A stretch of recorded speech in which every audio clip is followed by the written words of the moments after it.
if you can teach people to stand up in the face of the things they're afraid of, they get stronger.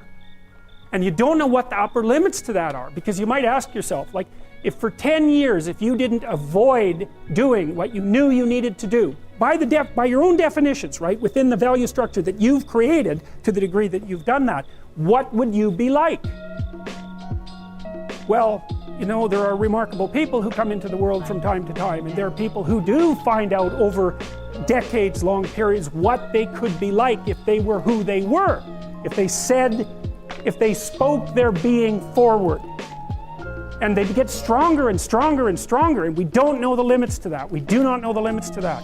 And so you could say, well, in part, perhaps the reason that you're suffering unbearably can be left at your feet, because you're not everything you could be, and you know it. And of course, that's a terrible thing to admit, and it's a terrible thing to consider, but there's real promise in it, right? Because it means that perhaps there's another way that you could look at the world, and another way that you could act in the world, so what it would reflect back to you would be much better than what it reflects back to you now. And then the second part of that is, well, imagine that many people did that, because we've done a lot as human beings. We've done a lot of remarkable things, and I've told you already, I think before, that today, for example, about 250,000 people will be lifted out of abject poverty, and about 300,000 people attached to the electrical power grid. We're lifting people out of poverty collectively at a faster rate that's ever occurred in the history of humankind by a huge margin. And that's been going on unbelievably quickly since the year 2000. The UN had planned to have poverty between 2000 and 2015, and it was accomplished by 2013. So there's inequality developing in many places, and you hear lots of political agitation about that. But overall, the tide is lifting everyone up, and that's a great thing. And we have no idea how fast we can multiply that if people got their act together and really aimed at it. Because, you know, my experience is with people that we're probably running at about 51% of our capacity. I mean, you can think about this yourselves. I often ask undergraduates how many hours a day you waste, or how many hours a week you waste. And the classic answer is something like 4 to 6 hours a day.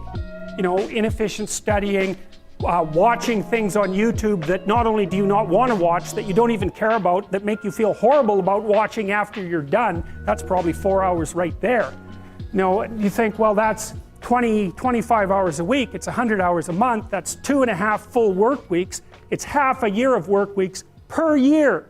And if your time is worth $20 an hour, which is a radical underestimate, it's probably more like 50 if you think about it in terms of deferred wages. If you're wasting 20 hours a week, you're wasting $50,000 a year. And you are doing that right now. And it's because you're young, wasting $50,000 a year is a way bigger catastrophe than it would be for me to waste it, because I'm not going to last nearly as long. And so if your life isn't everything it could be, you could ask yourself, well, what would happen if you just stopped wasting the opportunities that are in front of you? You'd be, who knows how much more efficient? 10 times more efficient, 20 times more efficient. That's the Pareto distribution. You have no idea how efficient people get. It's off the charts. Well, and if we all got our act together collectively and stopped making things worse, because that's another thing people do all the time.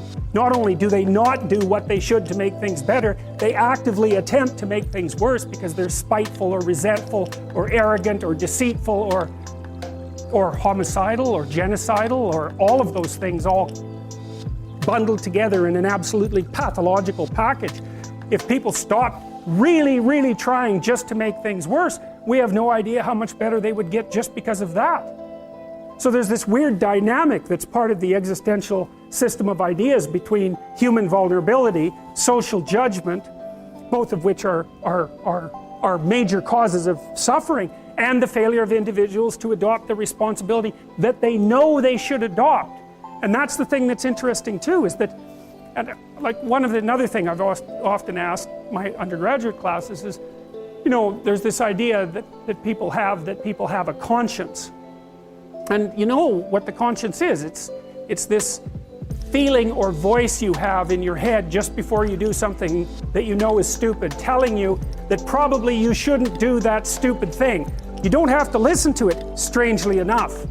but you go ahead and do it anyways, and then of course exactly what the conscience told you was going to happen inevitably happens, so that you feel even stupider about it than you would if it happened by accident, because you know, I knew this was going to happen, I got a warning it was going to happen, and I went and did it anyways. And the funny thing too is that that conscience operates within people, and we really don't understand what the hell that is.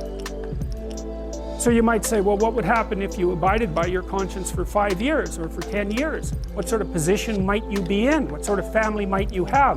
What sort of relationship might you be able to forge?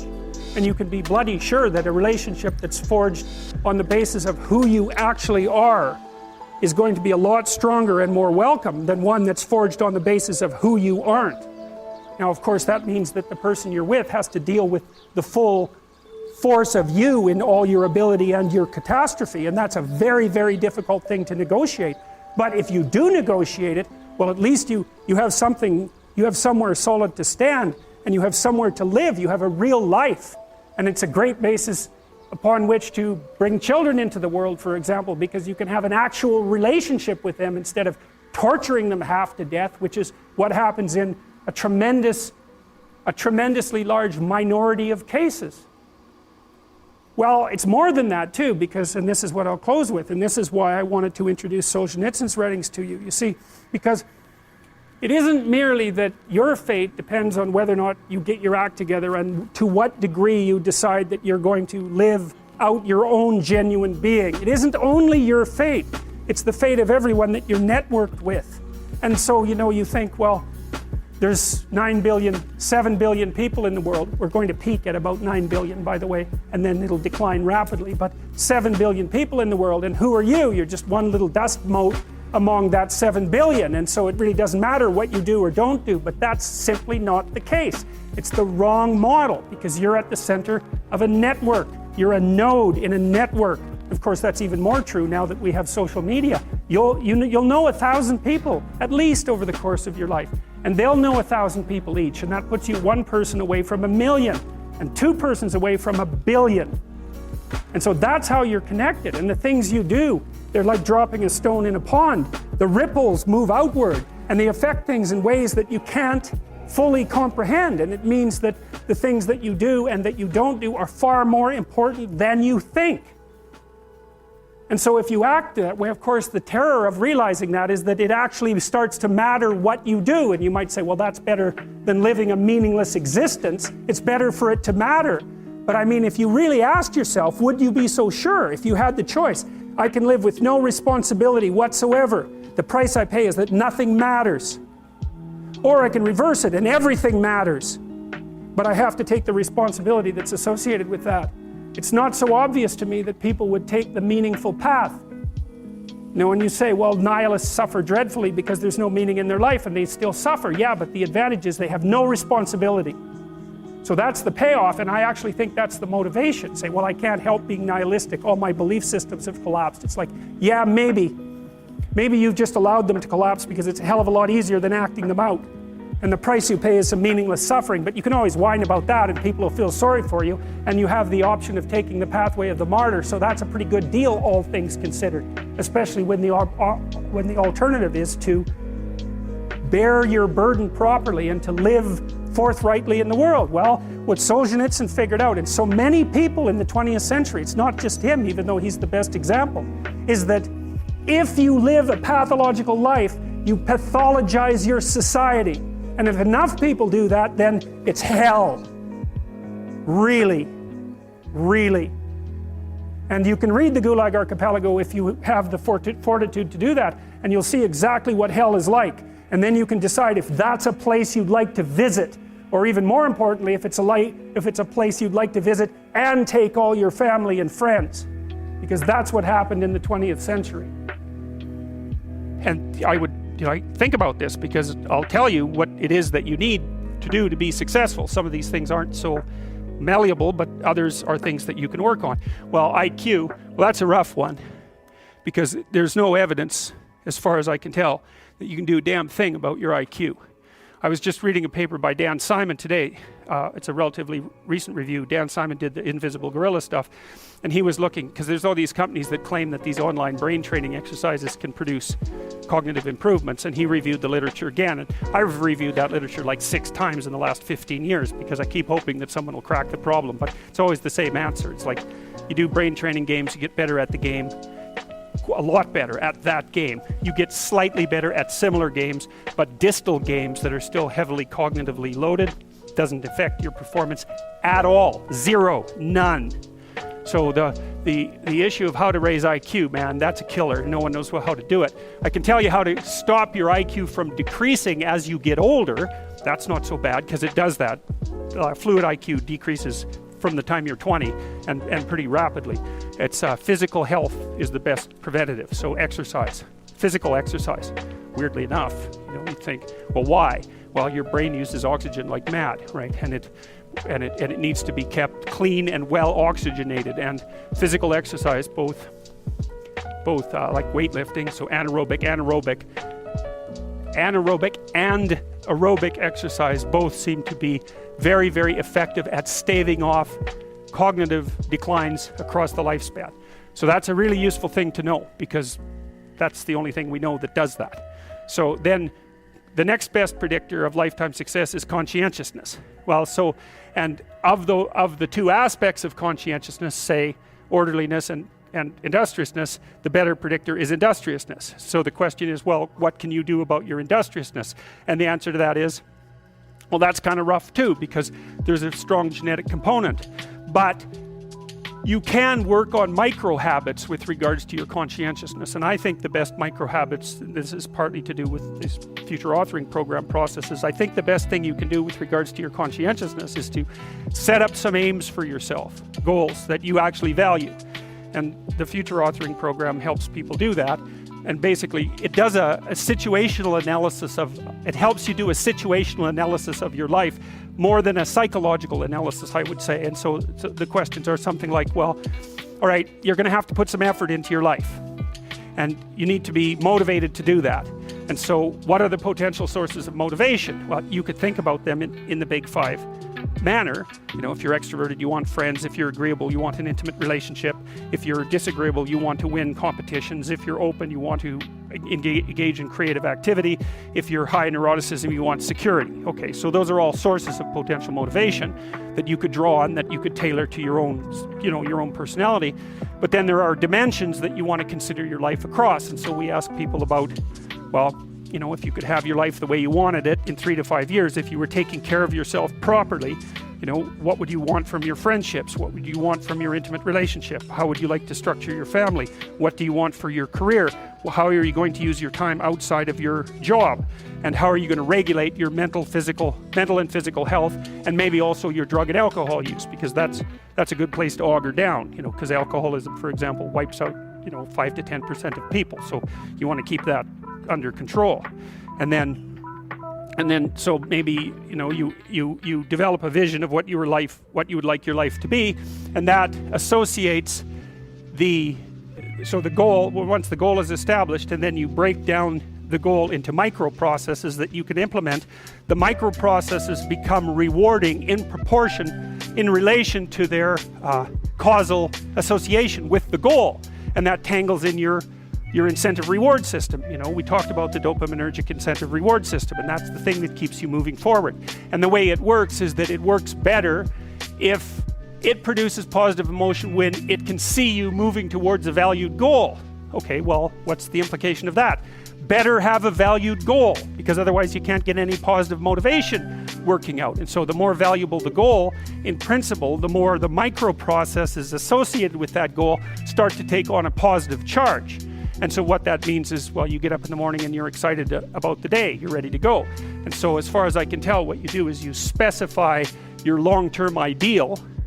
Maybe you also specify a place you want to stay the hell away from, so that you're terrified to fail as well as excited about succeeding, because that's also useful. You specify your goal. You do that in some sense as a unique individual. You want to specify goals that make you say, oh, if that could happen as a consequence of my efforts, it would clearly be worthwhile. Because the question always is, why do something? Because doing nothing is easy. You just sit there and you don't do anything. That's real easy. The question is, why would you ever do anything? And the answer to that has to be because you've determined by some means that it's worthwhile. And then the next question might be, well, where should you look for worthwhile things? And one would be, well, you could consult your own temperament. And the other would be, well, you kind of look at what it is that people accrue that's valuable across the lifespan. So you do a structural analysis of the subcomponents of human existence, and already did that. You need a family, you need friends. Like, you don't need to have all these things, but you better have most of them. Family, friends, career, educational goals, plans for, time outside of work, attention to your mental and physical health, etc. That's what life is about. And if you don't have any of those things, well, then all you've got left is misery and suffering. So that's a bad deal for you. So once you set up that goal structure, let's say, and that's really in many ways that's what you should be doing at university. That's exactly what you should be doing, is trying to figure out who it is that you're trying to be, right? And you aim at that, and then you use everything you learned as a means of building that person that you want to be. And I really mean want to be. I don't mean should be. Even those things are going to overlap. And it's important to distinguish between those, because that's partly, and this is back down to the micro routine analysis. So as I was saying, well, you're going to try to make yourself more industrious. Okay, number one, specify your damn goals, because how are you going to hit something if you don't know what it is? That isn't going to happen. And often people won't specify their goals too, because they don't like to specify conditions for failure. So if you keep yourself all vague and foggy, which is real easy, because that's just a matter of not doing as well, then you don't know when you fail. And people might say, well, I really don't want to know when I fail, because that's painful. So I'll keep myself blind about when I fail. That's fine, except you'll fail all the time then. You just won't know it until you've failed so badly that you're done. And that can easily happen by the time you're 40. So I would recommend that you don't let that happen. So that's willful blindness, right? You could have known, but you chose not to. Okay, so once you get your goal structure set up, you think, okay, if I could have this life, looks like that might be worth living, despite the fact that it's going to be, anxiety provoking and threatening, and there's going to be some suffering and loss involved and all of that. Obviously, the goal is to have a vision for your life such that, all things considered, that justifies your effort. Okay, so then what do you do? Well, then you turn down to the micro routines. It's like, okay, well, this is what I'm aiming for. How does that instantiate itself day to day, week to week, month to month? And that's where something like a schedule can be unbelievably useful. Google Calendar. It's like, make a damn schedule and stick to it. Okay, so what's the rule with a schedule? It's not a bloody prison. That's the first thing that people do wrong. They say, well, I don't like to follow a schedule. It's like, well, what kind of schedule are you setting up? Well, I have to do this, then I have to do this, then I have to do this, and then I just go play video games, because who wants to do all these things that I have to do? It's like, wrong. Set the damn schedule up so that you have the day you want. That's the trick. It's like, okay, I've got tomorrow. If I was going to set it up so it was the best possible day I could have, practically speaking, what would it look like? Well, then you schedule that. And obviously there's a bit of responsibility that's going to go along with that, because if you have any sense, one of the things that you're going to insist upon is that at the end of the day, you're not in worse shape than you were than at the beginning of the day, right? Because that's a stupid day. If you have a bunch of those in a row, you just dig yourself a hole and then you bury yourself in it. It's like, sorry, that's just not a good strategy. It's a bad strategy. So maybe 20% of your day has to be responsibility and obligation, or maybe it's more than that, depending on how far behind you are. But even that, you can ask yourself, okay, well, I've got these responsibilities. I have to schedule the damn things in. What's the right ratio of responsibility to reward? And you can ask yourself that, just like you'd negotiate with someone who is working for you. It's like, okay, you got to work tomorrow. Okay, so I want you to work tomorrow. And you might say, okay, well, what are you going to do for me that makes it likely that I'll work for you? Well, you could ask yourself that, So maybe you do an hour of responsibility and then you play a video game for 15 minutes. I don't know, whatever turns your crank, man. But you have to negotiate with yourself and not tyrannize yourself. Like you're negotiating with someone that you care for, that you would like to be productive and have a good life. And that's how you make the schedule. It's like, and then you look at the day and you think, well, if I had that day, that'd be good. Great. And you're useless and horrible, so you'll probably only hit it with about 70% accuracy, but that beats the hell out of 0, right? And if you hit it even with 50% accuracy, Another rule is, well, aim for 51% the next week, or 50.5% for God's sake, or because you're going to hit that position where things start to loop back positively and spiral you upward. And so that's one way that you can work on your conscientiousness, is to plan a life you'd like to have. And you do that partly by referring to social norms. That's more or less rescuing your father from the belly of the whale. But the other way you do that is by having a little conversation with yourself about, as if you don't really know who you are, because you know what you're like. You won't do what you're told. You won't do what you tell yourself to do. You must have noticed that. It's like you're a bad employee and a worse boss, and both of those work, you know, for you. You don't know what you want to do, and then when you tell yourself what to do, you don't do it anyways. You should fire yourself and find someone else to be. If you're hungry, it's not a deterministic drive. It's a sub-personality that has a goal, and then it has a bunch of action patterns that are going to work in reference to that goal. It has a bunch of perceptions that suit that goal, and it organizes your emotional responses around that goal. And so to think about it as a personality is it's a much more intelligent way to look at it. One other thing about Skinner's rats, you know, Skinner could get rats to do almost everything, and he would reward them with food. And so he had a simple rat model, but his rats were starved down to 75% of their normal body weight. So not only were they not social, gregarious rats like rats are, because they were isolated, they were genetically altered from wild rats, but they also weren't as complex as a real rat because they were starving. And so, but you know, a starving rat is a pretty good model of a rat, and a rat is a pretty good model of a person. But a lot of our models of simple behavioral learning were based on starving, isolated rats. So anyways, how to think about motivation? We'll think about it from the hypothalamic perspective. So we could say one thing that motivation does is set goals. We could say that emotions track progress towards goals. And I'm going to use that schema even though it's not exactly right. So you say, well, motivation determines where you're going to aim. So if you're hungry, you're going to aim at something to eat. And then that will organize your perceptions so that you zero out everything that isn't relevant to that task, which is almost everything. You concentrate on those few things that are going to facilitate your movement forward. When you encounter those things, that produces positive emotion. As you move through the world towards your goal, and you see that things are laying themselves out that facilitate your movement forward, those things cause positive emotion. And if you encounter anything that gets in the way, then that produces negative emotion, and it can be like threat, because you're not supposed to encounter something that gets in the way.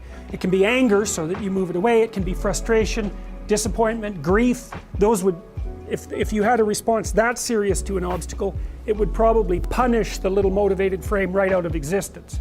You know, so you walk downstairs and, I don't know, the contracting company has set a wrecking ball through your kitchen. It's like, that's going to be disappointing. You're not going to keep eating the peanut butter sandwich in the rubble. That little frame is going to get punished out of existence, and some new goal is going to pop up in its stead.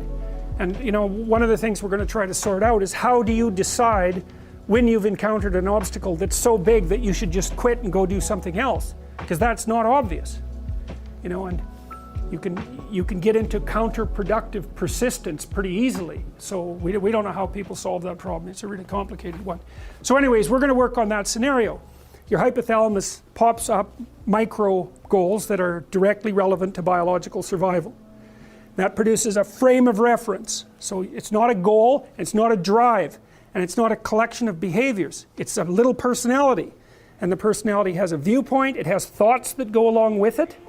It has perceptions, it has action tendencies, all of that. You can see this in addiction, most particularly. So one of the things that you find often with people who are alcoholic is they lie all the time. And that's because when they've built a little alcohol-dependent personality inside of themselves, or a big one, maybe it's 90% of their personality, and one of the things that consists of is all the rationalizations that they've used over the years to justify their addiction to themselves and to other people. And so the addiction has a personality. You know, and so when the person is off, well, maybe they're addicted to meth or something like that, where we know the addiction is more, it's more short-term powerful than I would say than an alcohol addiction. They'll say anything, and the words are just tools used to get towards the goal. And if they happen to be deceptive, whatever, it doesn't matter. They're just practical tools to get towards the goal.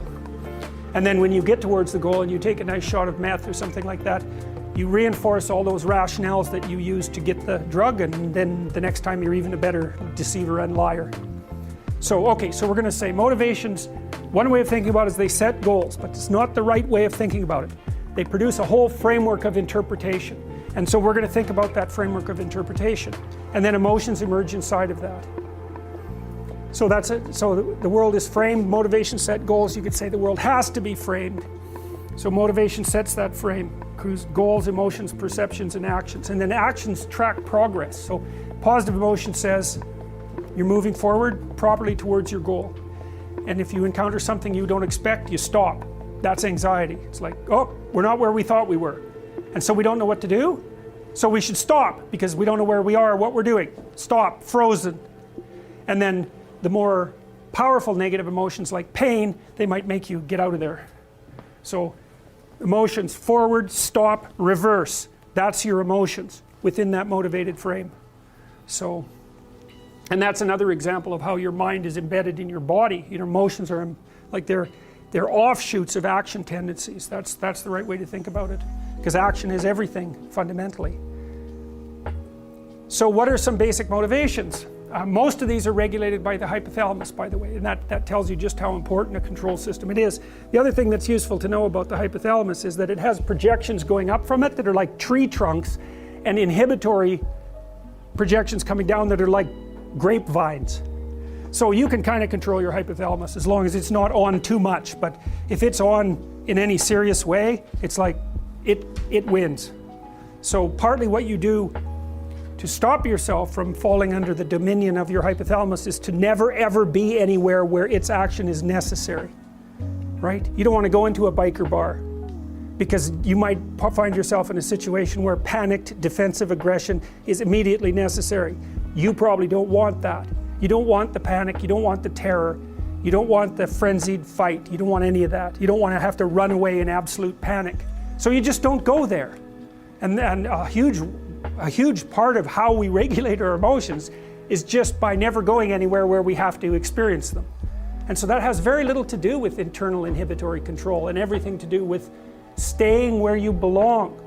So, okay. So, basic motivations. Hunger, thirst, pain. Pain is not regulated by the hypothalamus. That's a different circuit. Anger/aggression. Thermoregulation. Panic and escape. Affiliation and care. Sexual desire. Exploration. Play. And you can kind of break those in. You can kind of break those into the classic Darwinian categories too, and say, well, there's a set of motivations that go along with self-maintenance. That'd be your survival. Ingestive and defensive. See, I've sort of coded them there. So the self-maintenance, there's an ingestive set of basic motivations that go with self-maintenance. You say that's hunger, thirst. There's a set of defensive motivations, pain, anger, thermoregulation, panic, and escape. And then there's motivations that are associated with reproduction, affiliation, care, and sexual desire. And then I put exploration and play sort of outside of that. I would say because those two things serve both of these approximately equally.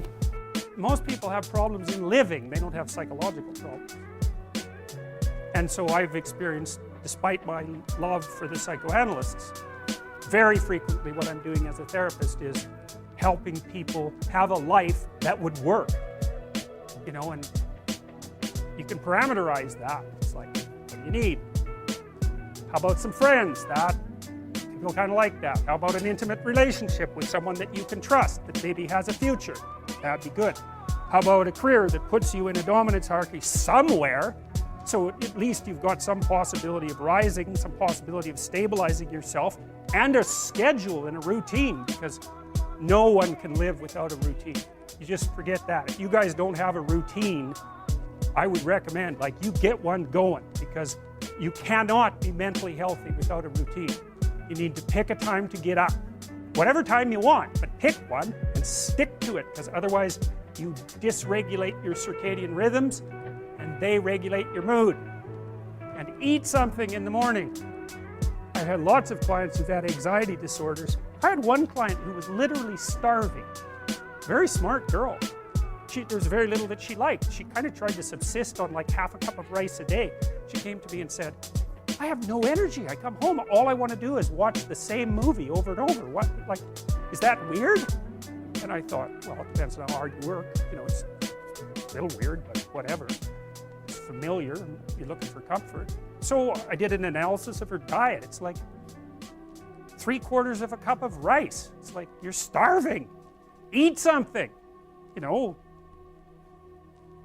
you'll feel better. So she modified her diet, and all her anxiety went away, and she had some energy. It's like, yeah, you gotta eat. So a schedule, that's a good thing, man. Your brain will thank you for it. It will stabilize your nervous system. With a bit of a plan, that's a good thing. You need a career, you need something productive to do with your time. You need to regulate your use of drugs and alcohol, most particularly alcohol, because that does in a lot of people. You need a family, like the family you have, your parents and all that. It'd be nice if you all got along, you could work on that, that's a good thing to work on. And then, you know, you probably need children at some point, and that's life. That's what life is. And if you're missing, you know, you may have a good reason to not be operating on one of those dimensions. It's not mandatory, but I can tell you that if you're not operating reasonably well on 4, I think I mentioned 6, if you're not operating reasonably well on at least 3 of them, there's no way you're going to be psychologically thriving. And that's more pragmatic in some sense than psychological, right? Human beings have a nature, there's things we need, and if we have them, well, that's good. And if we don't have them, well, then we feel the lack. And so behaviorists, behavioral psychologists concentrate a lot more on that sort of thing. You know, it's practical. It's like strategizing, make a career plan, figure out how to negotiate, because that's bloody important. Figure out how to say what you need.